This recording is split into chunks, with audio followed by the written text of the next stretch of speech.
नमस्कार विद्यार्थी मित्रांनो, मागच्या व्हिडिओमध्ये आपण अमेरिकेतल्या सगळ्या वसाहती किंवा अमेरिकेतला युरोपीय वसाहतवाद आणि ऑस्ट्रेलिया आणि न्यूझीलंड इथला वसाहतवाद नेमका कसा होता हे आपण बघितलं होतं.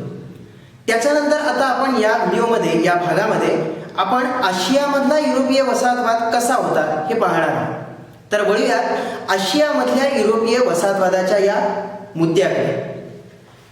तर आशियामधला युरोपीय वसाहतवाद बघत असताना पहिल्यांदा आपलं लक्ष जातं ते म्यानमारकडे. कारण म्यानमार हा भौगोलिकदृष्ट्या जर आपण बघितलं तर अतिशय मोक्याचा असा प्रदेश होता, जिथं नैसर्गिक संपत्तीची उपलब्धता अतिशय चांगल्या पद्धतीची होती आणि अतिशय चांगली अशी बाजारपेठ सुद्धा म्यानमारमध्ये होती. त्यामुळं भौगोलिकदृष्ट्या आणि बाजारपेठेच्या दृष्टीनं हा एक मोक्याचा प्रदेश होता. त्यामुळं इंग्रजांचं लक्ष या भागाकडे जाणं साहजिक होतं. कारण इंग्रजांचा एक उद्देश असा होता की अशा मोक्याच्या प्रदेशांना आपल्या भागाला सलग जोडून घेणं हाच त्यांचा एकमात्र उद्देश होता. आणि त्यामुळंच पण पुढं 1960ला म्यानमारच्या राज्यकर्त्यांनी म्यानमार तोपर्यंत एकछत्री अंमलाखाली आणला होता. 1960ला म्यानमारच्या राज्यकर्त्यांनी एकछत्री अंमलाखाली आपलं म्यानमार आणलं होतं. आता हा पॉइंट सगळा बघत असताना मी थोडक्यात आपल्याला तुमच्यासमोर मुद्दे ठेवत जाणार आहे. जर हा पूर्ण व्हिडिओ झाल्यानंतर आपण हे नोट्स या आपण आता बघणार आहोत त्या नोट्स आणि त्याच्याबरोबर एकदा जर धडा तुम्ही म्यानमार किंवा आशियाचा पूर्ण पार्ट जर आपण डोळ्याखालून घातला तर तुम्हाला हे सगळे पॉइंट्स लगेच लवकर क्लिअर होऊन जातील. तर बघूयात, हा एकछत्री अंमलाखाली ज्यावेळेला म्यानमारच्या राज्यकर्त्यांनी आणला त्याच्यावर मी म्हटलं की इंग्रज राज्यकर्त्यांचा डोळा होता, इंग्रजांचा डोळा होता. आणि यातूनच या मोक्याच्या प्रदेशाला आपल्याकडे मिळवण्यासाठी इंग्रजांनी या म्यानमार सोबत काही युद्ध केली की ज्या युद्धांना आपण ब्रह्मी युद्ध म्हणून ओळखतो. ही इतिहासात ब्रह्मी युद्ध म्हणून ओळखली जातात. ही एकूण 3 युद्ध झाली. तर ही 3 युद्ध नेमकी कशा पद्धतीनं झाली आणि त्या युद्धांमध्ये नेमकं काय घडलं हे आपण आता बघूया. तर पहिलं युद्ध होतं की ज्यामध्ये भारताचा गव्हर्नर जनरल यानं म्यानमार बरोबर युद्ध पुकारलं. भारताचा गव्हर्नर जनरल लॉर्ड ॲमहर्स्ट त्याचं नाव. तर त्यानं काय केलं, म्यानमार विरुद्ध युद्ध पुकारलं आणि या युद्धामध्ये तह झाला. ज्या तहान्वये किंवा ज्या तहानुसार म्यानमारचा किनारी प्रदेश, किनाऱ्यालगतचा प्रदेश, जंगल आणि खनिज संपत्ती ही त्यांना इंग्रजांना द्यावी लागली. म्हणजेच थोडक्यात आपल्याला लक्षात येतं की ब्रह्मी सैन्य हे कुठंतरी यामध्ये कमी पडलेलं दिसून येतं आपल्याला. आणि त्यामुळंच हा तह जो झाला त्यामध्ये म्यानमारचा किनाऱ्यालगतचा प्रदेश, जंगलाचा प्रदेश आणि खनिज संपत्ती ही या ब्रह्मी लोकांना, ब्रह्मी सैन्याला किंवा म्यानमारला इंग्रजांना द्यावी लागली. हे होतं पहिलं युद्ध. थोडक्यात आपण बघूयात की भारताचा गव्हर्नर जनरल ज्याचं नाव सांगितलं की लॉर्ड ॲमहर्स्ट, त्यानं काय केलं, म्यानमार विरुद्ध युद्ध पुकारलं आणि त्या युद्धामध्ये ब्रह्मी सैन्य कुठंतरी कमी पडलं आणि त्यामध्ये जो तह झाला त्या तहान्वये म्यानमारचा किनाऱ्यालगतचा प्रदेश, जंगलाचा प्रदेश आणि खनिज संपत्ती ही म्यानमारनं इंग्रजांना देऊ केली. त्यानंतर दुसरं ब्रह्मी युद्ध जे झालं त्याचं कारण काय होतं नेमकं, तर 2 इंग्रज नागरिकांना म्यानमार प्रशासनानं दंड ठोठावला होता. काय केलं होतं, 2 इंग्रज नागरिकांना म्यानमार प्रशासनानं काय केला होता, दंड ठोठावला होता.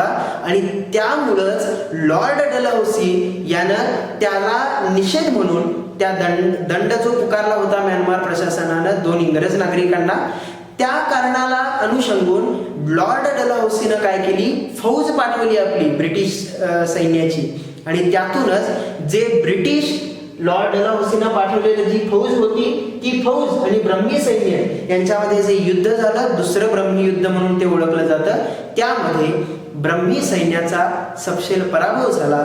आणि त्यातूनच आपल्याला एक गोष्ट लक्षात येते, या पराभवामुळं, ब्रह्मी सैन्याचा जो पराभव झाला त्यामुळं इंग्रजांचा म्यानमारच्या किनाऱ्यावरचा प्रभाव किंवा त्यांचं वजन हे अधिक वाढलेलं आपल्याला त्यावेळेला दिसून येतं. दुसरं ब्रह्मी युद्ध कशाबद्दल होतं? 2 इंग्रज नागरिकांना म्यानमारच्या प्रशासनाकडनं दंड ठोठावला. त्यातूनच लॉर्ड डलहौसी यानं काय केली? त्या दंड ठोठावला म्हणून आपली फौज म्यानमार विरोधात पाठवली आणि त्यातूनच ब्रह्मी सैन्य म्हणजे म्यानमारचं सैन्य आणि ब्रिटिश सैन्य यांच्यामध्ये जे काही युद्ध झालं दुसरं ब्रह्मी युद्ध, त्याच्यामध्ये ब्रह्मी सैन्याचा पराजय झाला आणि इंग्रजांचा म्यानमारच्या किनाऱ्यावरचा प्रभाव काय झाला? वाढला किंवा प्रभाव वर्चस्व वाढलेला आपल्याला दिसून येतं. आता वळूयात तिसऱ्या ब्रह्मी युद्धाकडे. या युद्धाचं कारण नेमकं काय होतं? तर फ्रान्सची वाढता संपर्क, कुणाचा? म्यानमारचा. म्यानमारचा फ्रान्सशी आता संपर्क वाढतोय, अधिक लगट होतीये किंवा अधिक जवळीकता निर्माण होते. हे इंग्रजांना बघवलं नाही किंवा इंग्रजांच्या डोळ्यात खुपणारं होतं. म्हणूनच लॉर्ड डफरिन यानं म्यानमार विरोधात युद्ध पुकारलं आणि या युद्धामध्ये काय झालं असेल? तर या युद्धातून लॉर्ड डफरिननं हे युद्ध पुकारलं, जे तिसरं ब्रह्मी युद्ध म्हणून ओळखलं जातं इतिहासात. तर हे युद्ध का पुकारलं होतं? तर फ्रान्सशी जो म्यानमारचा संपर्क वाढतोय, त्या वाढत्या संपर्कामुळं इंग्रजांना धोका उत्पन्न होणार होता, धोका निर्माण होणार होता आणि ही धोक्याची घंटा लक्षात घेऊन लॉर्ड डफरिन यानं म्यानमार विरोधात काय केलं? युद्ध पुकारलं. या ब्रह्मी सैन्य आणि लॉर्ड डफरिनची फौज यांच्यामध्ये जे युद्ध झालं त्याच्यामध्ये लॉर्ड डफरिननं काय केलं? मंडाले जिंकलं. म्हणजेच ब्रह्मी सैन्याचा काय झाला? पराभव झाला. लॉर्ड डफरिननं हे युद्ध जिंकलं आणि त्याच्यातून त्यानं मंडाले हा प्रदेश काय जिंकला? जिंकून घेतला आणि त्यातूनच पुढं 1935च्या कायद्यानुसार म्यानमार हा भारतापासून वेगळा झाला आणि एकत्रितपणे 1948ला म्यानमार हे स्वतंत्र म्हणून घोषित करण्यात आले किंवा म्यानमार हा 1948ला काय झाला? स्वतंत्र झाला. 1935च्या कायद्यानुसार म्यानमारला काय करण्यात आलं? भारतापासून वेगळं करण्यात आलं होतं, केलं. म्हणजे जो भारताच्या अंतर्गत म्यानमार गणला जात होता तो 1935च्या कायद्यानुसार वेगळा केला गेला आणि 1948ला म्यानमार स्वतंत्र झाला. ही होती ब्रह्मी युद्ध 1, 2 आणि 3. याची तिन्हीची कारणे काय होती हे आपल्या समोर मांडलेली आहेत. त्याच्यानंतर आपण वळणार आहोत नेपाळकडे.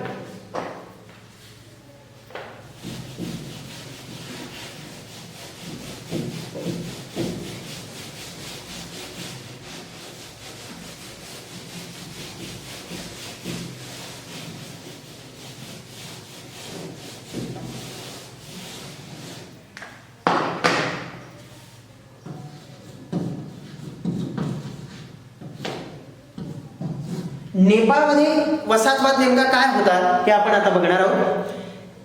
नेपाळ बघा, हिमालयीन पर्वतरांगांमध्ये वसलेल्या या नेपाळमध्ये ब्रिटिशांनी आपले प्रतिनिधी पाठवले होते.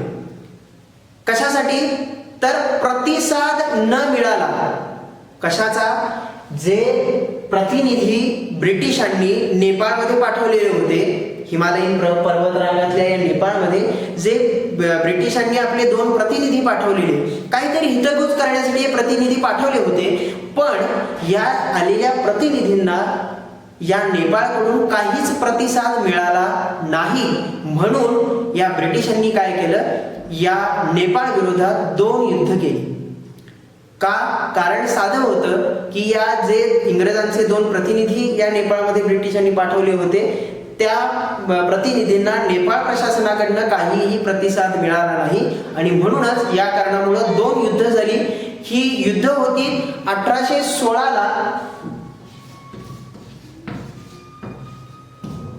1816ला इंग्रज विजयी झाले या युद्धामध्ये.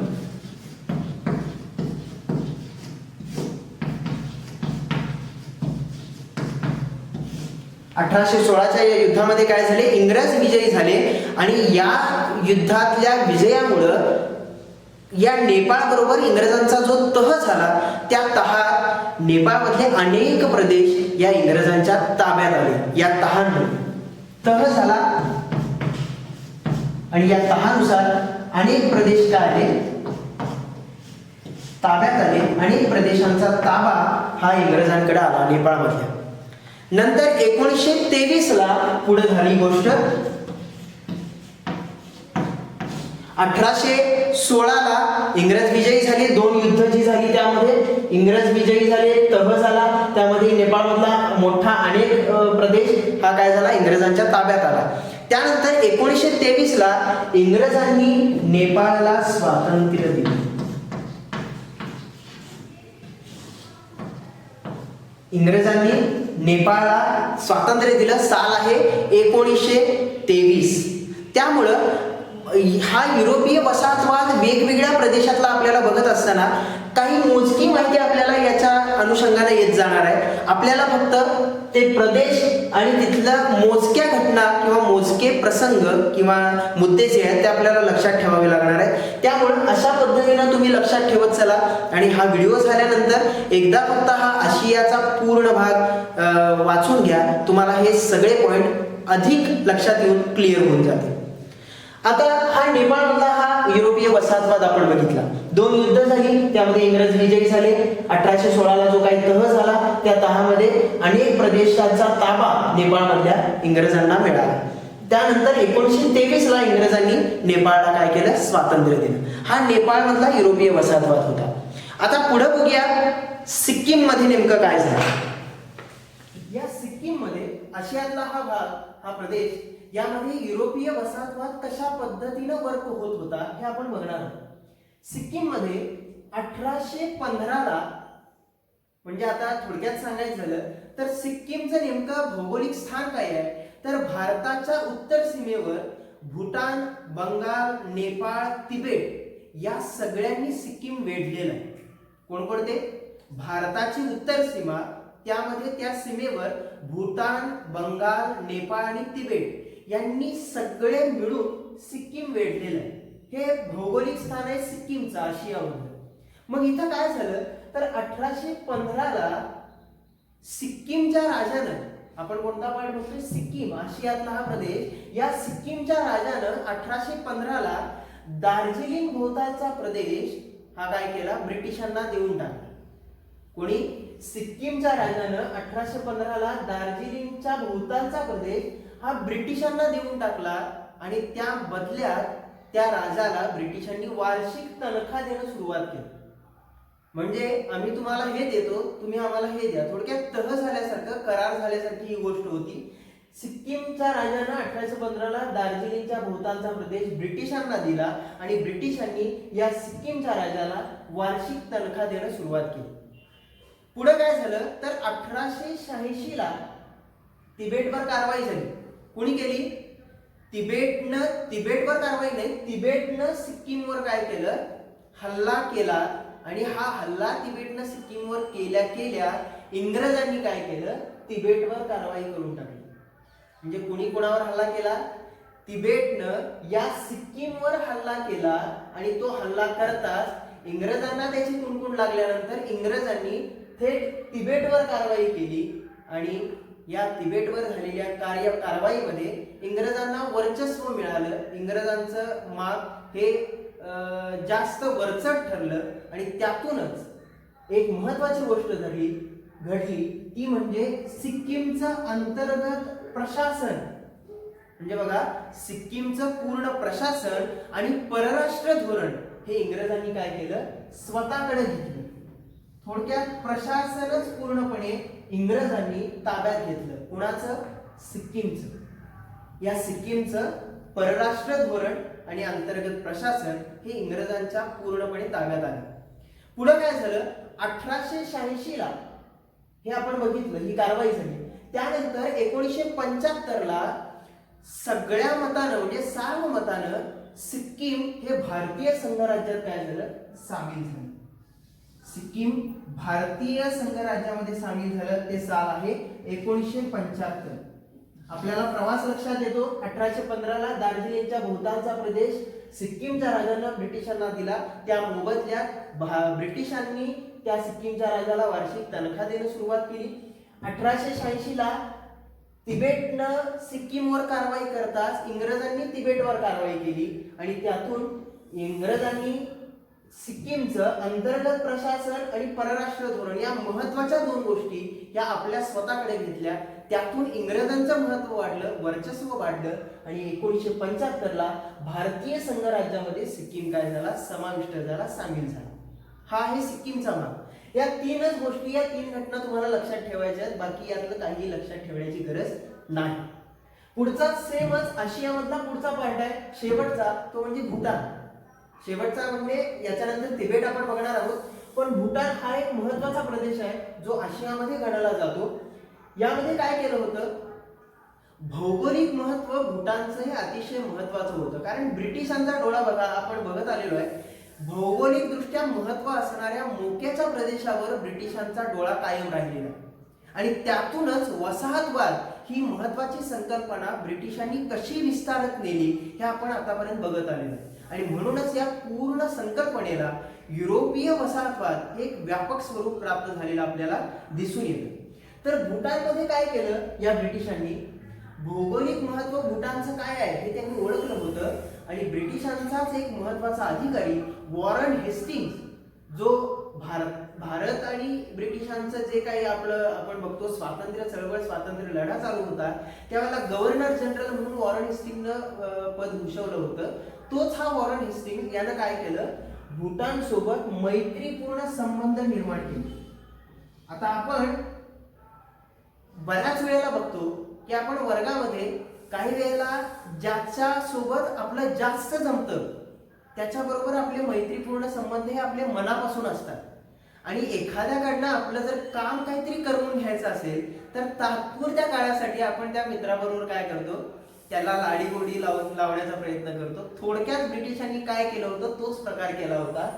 भूटानचं भौगोलिक महत्व काय आहे ते माहित होतं ब्रिटिशांना आणि तो प्रदेश आपल्याला मिळाला पाहिजे, तो आपल्याला प्राप्त करून घेता आला पाहिजे, याच्यासाठी त्यांच्याशी मैत्रीपूर्ण संबंध निर्माण केले आणि त्यातून बंगाल आणि तिबेट हा भूटान मधून जाणारा व्यापारी मार्ग काय झाला, या मैत्रीपूर्ण संबंधातनं खुला झाला. कारण काय होतं मैत्रीपूर्ण संबंध निर्माण करण्याचे, त्याचं उत्तर इथं आहे की त्यांना व्यापारी मार्ग काय करायचा होता, खुला करून हवा होता. कारण त्याशिवाय त्यांचं दळणवळण, वाहतूक वाढणार नाही आणि त्याच्याशिवाय व्यापार त्यांचा काय होणार नाही, तिथं त्या भूटानमध्ये प्रस्थापित होणार नाही.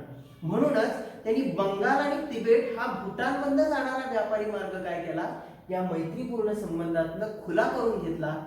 आणि अशा या सगळ्या गोष्टी दिसायला लागल्यानंतर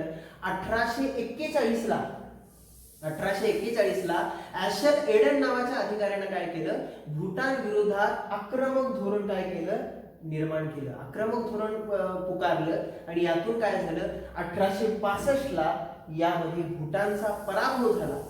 आता हा नुसता पराभव झाला नाही तर या पराभवामध्येच त्याच्यातूनच एक तह झाला आणि हा तह असा होता की त्याच्यामध्ये सुद्धा काय होतं बघा, भूटाननं जिंकलेला प्रदेश हा काय करायचा, ब्रिटिशांना दिला जावा, ब्रिटिशांना त्यांनी द्यायला पाहिजे. कोणी, भूटाननं जिंकलेला प्रदेश ब्रिटिशांना द्यावा आणि ब्रिटिशांनी भूटानच्या राजाला वार्षिक तनखा द्यावी. मी हे करतो तुम्ही ते करा, याच्यामध्ये कुठंही कोणाचाही त्याग दिसत नाही बरं का. कारण आपण म्हणतो की त्याग ही गोष्ट ही एक मनापासून केलेली असते, तिथं मग जर मैत्रीपूर्ण संबंध हे अतिशय जिव्हाळ्याचे असते तर यामध्ये कुठेही स्वार्थ तुम्हाला दिसला नसता. पण इथं प्रत्येक जण प्रदेशावर आपली हुकूमत गाजवण्यासाठी भुकेलेला होता आणि त्यामध्ये ब्रिटिशांनी काय केलं, हे आक्रमक धोरण ज्यावेळेला निर्माण झालं त्यावेळेला या युद्धामध्ये, या धोरणामध्ये भूटानचा पराभव झाला. त्यातून जो तह झाला त्यामध्ये आपण बघितलं की भूटाननं त्या तहामध्ये ठरलं, भूटाननं जिंकलेला प्रदेश ब्रिटिशांना द्यायचा आणि ब्रिटिशांनी त्या मोबदल्यात भूटानच्या राजाला काय द्यायची, वार्षिक तनखा द्यायची, पैसे द्यायचे. तनखा देणं म्हणजे काय, थोडक्यात वर्षाला ठरलेली रक्कम त्या भूटानच्या राजाला ब्रिटिशांनी द्यायची.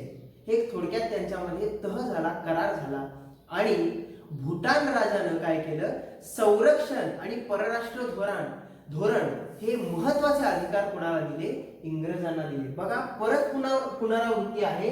इथं आपण बघितलं होतं सिक्कीमच्या बाबतीत अंतर्गत प्रशासन आणि परराष्ट्र धोरण हे ब्रिटिशांनी सिक्कीमचं पण ताब्यात घेतलं आणि तीच पुनरावृत्ती आपल्याला भूटानच्या बाबतीत दिसून येते. हा सगळा तह झाल्यानंतर भूटानच्या राजाला त्यांनी भाग पाडलं, कशासाठी तर भूटानचं संरक्षण आणि परराष्ट्र धोरण हे काय केलं जावं, ब्रिटिशांना दिलं जावं, हे भाग पाडलं आणि भूटानच्या राजाने ते काय केलं, मान्य केलं. यानंतर एक महत्वाची घटना घडली ती म्हणजे 8 ऑगस्ट 1949. त्यामध्ये काय झालं, भारत आणि भूटान करार झाला. भारत भूटान करार 8 ऑगस्ट 1949 झाला आणि त्यामध्ये भारताची भूमिका ही सल्लागार राष्ट्र म्हणून निश्चित करण्यात आली. सल्लागार राष्ट्र म्हणजे काय, आपण म्हणतो एखाद्याला सल्ला दिला, कशासाठी असतो तो, त्या एकूणच त्या राज्याच्या प्रगतीबाबत असतो, एकूणच ध्येय धोरणांबाबत असतो. तर हा करार केव्हा झाला, 8 ऑगस्ट 1949 ला भारत भूटान करार म्हणून तो ओळखला जातो. आणि त्यामध्ये या करारामध्ये भारताची भूमिका ही सल्लागार राष्ट्र म्हणून निश्चित करण्यात आल्याचे आपल्याला दिसून येते. हे 2 महत्वाचे पॉइंट आपण आता बघितलेले आहेत. कशातले, आशियामधले, युरोपीय वसाहतवाद आशियामध्ये कशा पद्धतीने फोफावत गेला याची महत्वाची 2 उदाहरणं आता आपण बघितली आहेत. आणि याच आशियामधला शेवटचा पार्ट म्हणजे तिबेट, यानंतर आपण बघणार आहोत तिथं युरोपीय वसाहतवाद कशा पद्धतीने निर्माण झाला हे आता आपण बघूया. पुढचा पार्ट आहे तिबेट.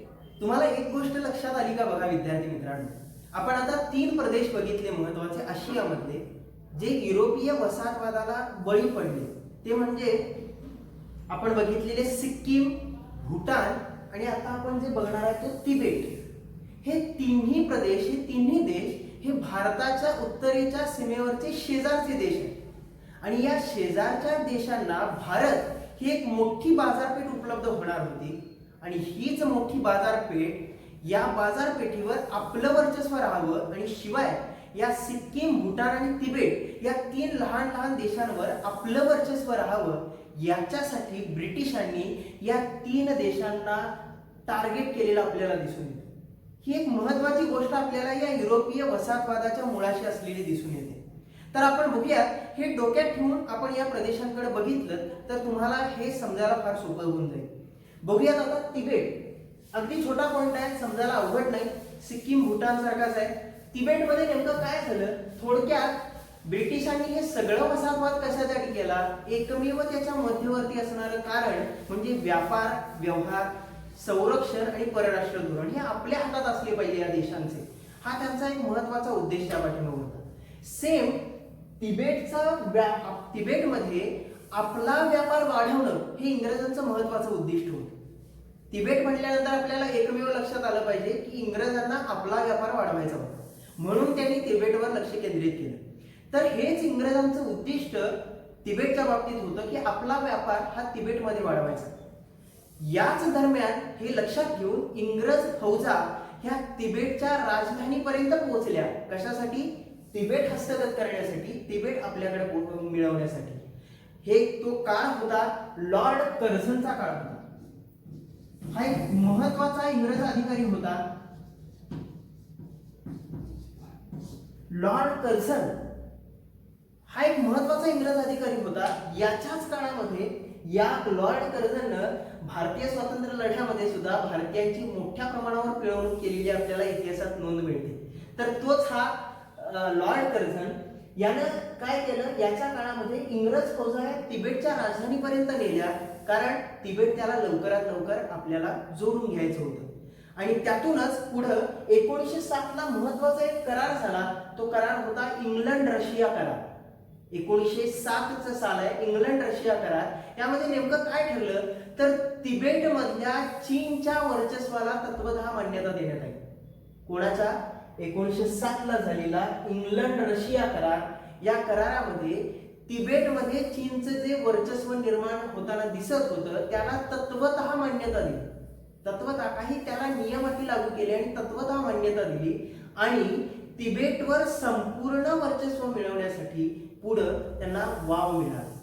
म्हणजे बघा, आपण एखादी गोष्ट त्यांना काहीतरी देऊ केल्यासारखं करायचं, त्यांची सिंपती मिळवायची आणि त्यातून त्यांचा पूर्णपणे सगळा प्रदेश आपल्याकडं काबीज करून घ्यायचा. हे एक महत्वाचं जे आपण म्हटलंय बघा, भारतीय स्वातंत्र्य लढ्यात झोडा आणि फोडा हे राजनीती इंग्रजांनी जशी वापरली तशीच इथं आपल्याला झोडाफोडा दिसत नाही, युद्धामध्ये दिसतेच ती, पण तरी सुद्धा याच्यामध्ये थोडंसं दिल्यासारखं करायचं आणि त्यातून त्यांना सुखी करायचं, काहीतरी आपल्या जवळचा संबंध निर्माण झाल्यासारखं भासवायचं आणि नंतर हळूहळू त्यांच्या पूर्ण सगळ्या प्रदेशाला आपल्या प्रदेशाला जोडून घ्यायचं. ही एक महत्वाची नीती ही इंग्रजांनी वापरली आणि त्यातूनच तिबेट सुद्धा हा इंग्रजांच्या वर्चस्वाखाली आला. आता यानंतर आपण बघणार आहोत तो म्हणजे युरोपीय वसाहतवाद या आपल्या प्रकरणातला शेवटचा टप्पा, अतिशय सोपा असा, तो म्हणजेच आफ्रिका. या आफ्रिकेमध्ये इंग्रजांनी आपलं वर्चस्व कशा पद्धतीने निर्माण केलं हे आपण काही मोजक्या पॉइंटमधून लक्षात घेणार आहोत. धड्यामध्ये जर आपण वाचायला गेला पुस्तकात तर ते आपल्याला फार मोठं काहीतरी किचकट असल्यासारखं वाटून जाईल, पण हे पॉइंट्स आता जे मी सांगणार आहे ते लिहून घ्या, ते लक्षात ठेवा आणि हे लक्षात ठेवून समोर ठेवून एकदा धडा वाचा, आफ्रिकेचा पार्ट वाचा. तुम्हाला हे इतकं सोपं आहे का असं वाटल्याशिवाय राहणार नाही. तर आपण बघूयात शेवटचा पॉइंट, आफ्रिका. आफ्रिका हा युरोपीय लोकांसाठी एक अनोळखी प्रदेश होता, म्हणजे ब्रिटिशांसाठी हा अनोळखी प्रदेश होता. इतकाचा परिचय त्या लोकांना या आफ्रिकेचा नव्हता. याच दरम्यान एक 1876 ला एक परिषद भरली होती. त्या परिषदेचं नाव आहे 1876 ला एक परिषद भरली होती.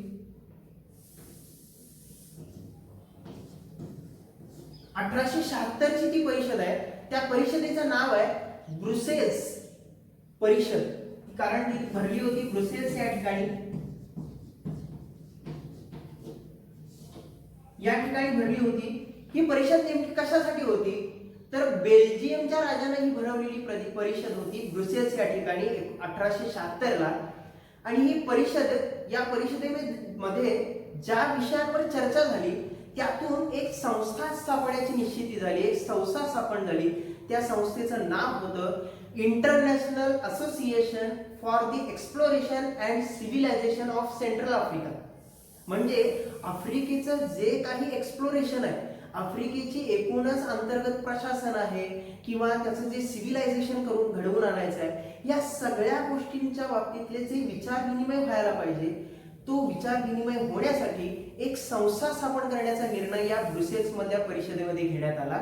आणि ती परिषद, या परिषदेमध्ये जे लोक होते, बेल्जियमच्या राजाने भरवलेली ही परिषद, यामध्ये ही संस्था स्थापण्याचा निर्णय घेण्यात आला 1876 ला. ती संस्थेचं नाव पुन्हा एकदा सांगतो बघा, international association for the exploration and civilisation of central Africa. ही संस्था कशासाठी निर्माण केली गेली? साधी सोपी गोष्ट आहे, ज्ञानाच्या प्रसारासाठी त्यांनी काय केली होती, ही आफ्रिकेमधली ही एक महत्वाची संस्था स्थापन केली होती. हे नाव जर तुम्ही लक्षात ठेवायला गेलात तर थोडं पहिल्यांदा किचकट वाटेल, पण त्याचे काहीतरी त्याच्या संबंधित काहीतरी असे कोट्स तयार करून ठेवा की जेणेकरून तुम्हाला ते कशानंतर काय आहे हे लगेच आठवत जाईल आणि ते पूर्ण नाव लक्षात राहायचं. International association for the exploration and civilisation of central Africa. Central Africa शेवट आहे, इंटरनॅशनल असोसिएशन सुरुवात आहे. मध्ये काय भरायचंय ते तुमच्या पद्धतीनं तुम्ही लक्षात ठेवण्याचा तुमच्या पद्धतीनं प्रयत्न करा. ही संस्था स्थापली गेली आणि त्यानंतर 1884 ला एक आणखी एक परिषद भरली, ती होती युरोपीय राष्ट्रांची परिषद. 1884 ला ठिकाण आहे बर्लिन. या बर्लिन मध्ये जी परिषद भरली ही परिषद होती युरोपीय राष्ट्रांची परिषद होती.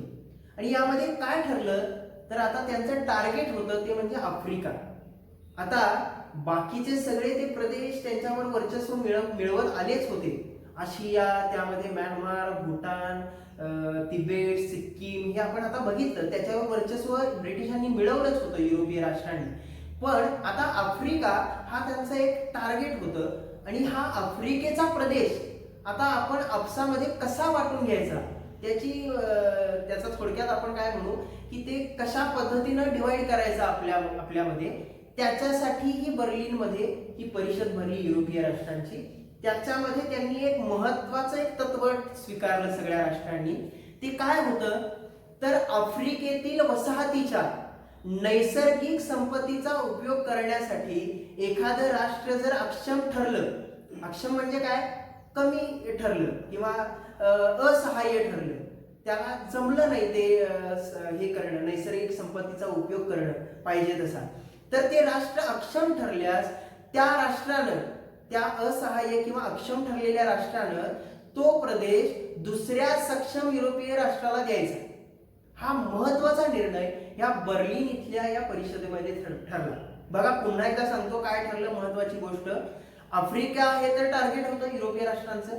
मग आफ्रिकेतल्या वसाहतीच्या नैसर्गिक संपत्तीचा, नैसर्गिक संपत्ती म्हणजे तुम्हाला माहिती आहे काय काय आहे, तर त्या नैसर्गिक संपत्तीचा उपयोग करण्यासाठी एखादं युरोपीय राष्ट्र जर असहाय्य ठरलं, अक्षम ठरलं, त्याला जमलं नाही त्या नैसर्गिक संपत्तीचा उपयोग करणं, तर त्या राष्ट्रानं, अक्षम ठरलेल्या राष्ट्रानं तो प्रदेश आपल्या हातून बाजूला करायचा आणि तो युरोपियन राष्ट्रांमधल्या सक्षम राष्ट्राला द्यायचा.